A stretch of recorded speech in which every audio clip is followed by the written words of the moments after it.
Hi, in front of me is REALME C3i, and today I would like to show you how you can operate sound recorder on this device. Start by going into folder tools and clicking on recorder.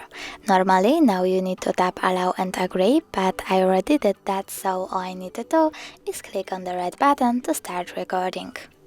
If you wish to pause and unpause your recording, just click on the same button. If you want to end it and save it, click on the right one.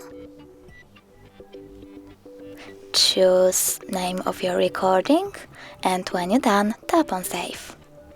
As you can see, my recording was successfully made and saved.